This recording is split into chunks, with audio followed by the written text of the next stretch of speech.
September 5, 1986 Karachi విమానాశ్రయం. ఉదయం 6 గంటల సమయం. ముంబై నుండి న్యూయార్క్ వెళ్తున్న పానమ్ ఫ్లైట్ 73 రన్వేపై నిలబడింది. లోపల 380 మంది ప్రయాణికులు. కొందరు నిద్రలో ఉన్నారు, కొందరు తమ గమ్యం గురించి కలలు కంటున్నారు. కాని ఆ విమానం గమ్యం మారబోతోందని వారికి తెలీదు.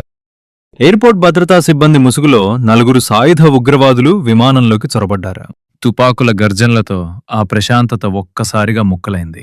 ఆ గందరగోళంలో 23 ఏళ్ల సీనియర్ పర్సన్ నీర్జా బానోత్ భయపడలేదు.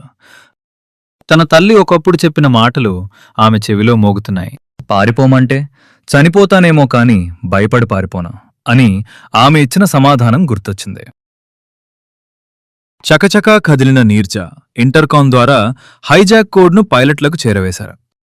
ఫలితం 3 పైలట్లు ఎమర్జెన్సీ విండో నుండి తప్పించుకున్నారు. విమానం రెక్కలు విరిగిన పక్షిలా అక్కడే మిలిచిపోయింది. ఉగ్రవాదులు బందీలయ్యారు. కోపంతో ఊగిపోతున్న ఉగ్రవాదులు, కట్టిన తాడులతో మిగిలిన సిబ్బంది. కాని నీర్జా ఒంటరిగా నిలబడింది. 17 గంటలు. మృత్యువు కళ్ల ముందు కనిపిస్తున్న ప్రయాణికులకు నీళ్లు, శాండ్విచ్లు అందిస్తూ వారిలో ధైర్యం నింపింది. హైజాకర్లు అమెరికన్లను చంపాలని ప్లాన్ చేశారు. పాస్పోర్ట్లు సేకరించమన్నారు. నీర్జాకు వారి కుట్ర అర్థమైంది. ప్రాణాలకు తెగించి రహస్యంగా అమెరికన్ పాస్పోర్ట్లను సీట్ల కింద చెత్తకుప్పలో దాచేసింది. 44 మంది అమెరికన్లలో 42 మందిని ఆమె చాకచక్యంగా కాపాడింది. సమయం మించిపోతోంది. చీకటి పడింది. విమానంలో పవర్ పోయింది. నిరాశలో ఉన్న ఉగ్రవాదులు విచక్షణారహితంగా కాల్పులు మొదలుపెట్టారు. గ్రెనేడ్లు విసిరారు. లోపల నరకం కనిపిస్తోంది. నీర్జాకు అవకాశం ఉంది. తలుపు తీసి అందరికంటే ముందు దూకేయచ్చు.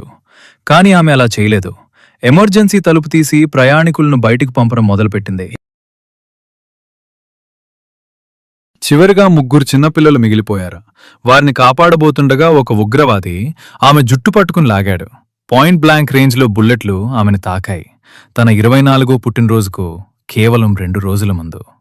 కరాచీ రన్వేపై ఆ వీరవనిత కన్నుమూసింది. భారతదేశపు అత్యున్నత శౌర్య పురస్కారం అశోక చక్ర అందుకున్న తొలి మహిళగా నీర్జా చరిత్ర సృష్టించింది.